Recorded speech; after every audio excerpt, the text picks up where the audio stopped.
মুমিনদেরকে বলা হয়েছে তোমরা কখনো হতাশ হবে না, কারণ তাকদীর লেখা হয়ে গেছে, হতাশার কোনো কারণ নাই। একটা প্রবণতা আমরা সমাজে দেখছি আত্মহত্যার।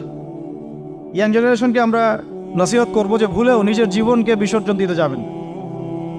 আল্লাহ রাব্বুল আলামিন আপনাদেরকে সৃষ্টি করেছেন তার ইবাদত করার জন্য এবং তার জমিনে তার দিনটাকে প্রতিষ্ঠা করার জন্য।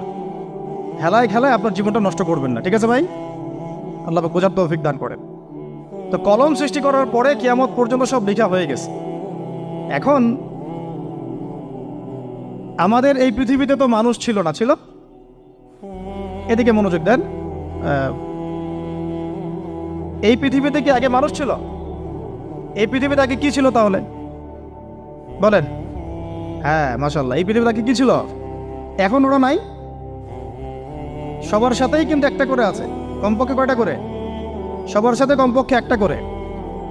আর কোন কোন জায়গা আছে যেখানে জিনের বড় বড় আখড়া আছে।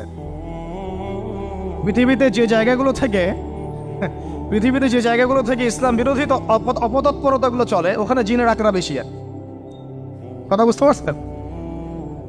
তো জিন জাতিকে আল্লাহ পাক ধ্বংস করে দিয়েছেন তাদের পাপের কারণ, আল্লাহ দ্রোহিতার কারণে, অবাধ্যতার কারণে।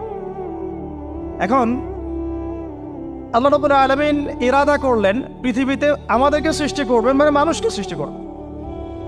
আল্লাহ পাক তার সমস্ত ফেরেশতাদেরকে একত্রিত করলেন। ঘটনাটা কিন্তু খুব ইন্টারেস্টিং। আমি জানি এখানে ওলামায়ে কেরামও আছেন, তবে আমি সবার জন্য প্রযোজ্য হয় এমন কথা বলারই চেষ্টা করছি, কারণ অনেকে হয়তো এগুলো নাও জানতে পারে। তো আল্লাহ পাকের ভাষায় আমি যদি বলি, আল্লাহ রাব্বুল আলামিন বলছেন, বা'দা আউযু বিল্লাহি মিনাশ শাইতানির রাজীম, ওয়াইয ক্বালা রাব্বুকা লিল মালাইকা ইন্নী জাইলুন ফিল আরদি খলিফা। হে নবী মুহাম্মদ সাল্লাল্লাহু আলাইহি ওয়াসাল্লাম, তুমি স্মরণ করো সেই সময়ের কথা যখন আল্লাহ তোমার রব সমস্ত ফেরেশতাদেরকে ডেকে বলেছিলেন যে ইন্নী জাইলুন ফিল আরদি খলিফা, আমি জমিনে মানে পৃথিবীতে আমার খলিফা পাঠাতে চাই। কি পাঠাতে চাই?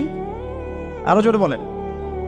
আল্লাহ পাক বলেননি পৃথিবীতে মানুষ পাঠাতে চাই, পৃথিবীতে নতুন কোনো মাখলুক পাঠাতে চাই।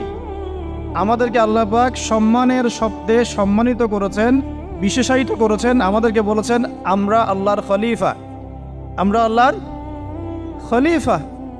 এখন আমরা আল্লাহর খলিফা, কিন্তু পৃথিবীতে মানুষ খিলাফা শব্দ সহ্য করতে পারে। হ্যাঁ, কি অদ্ভুত না? এটা কোরআনের কি শেষের দিকে আছে না প্রথম দিকে আছে? সূরা বাকারার একদম শুরুর থেকে 3টা 4টা 5টা পৃষ্ঠা উল্টালে দেখবেন এই একটা আছে। কোরআন তাহলে শুরু থেকে কখনো খুলেও দেখেনি সে ব্যক্তি। প্রমাণ হলো এটা, সে খুলেও দেখে নাই, অথবা দেখলেও সে এড়িয়ে গেছে। আল্লাহ পাক আমাদেরকে বললেন যে পৃথিবীতে আমি আমার খলিফা পাঠাতে চাই।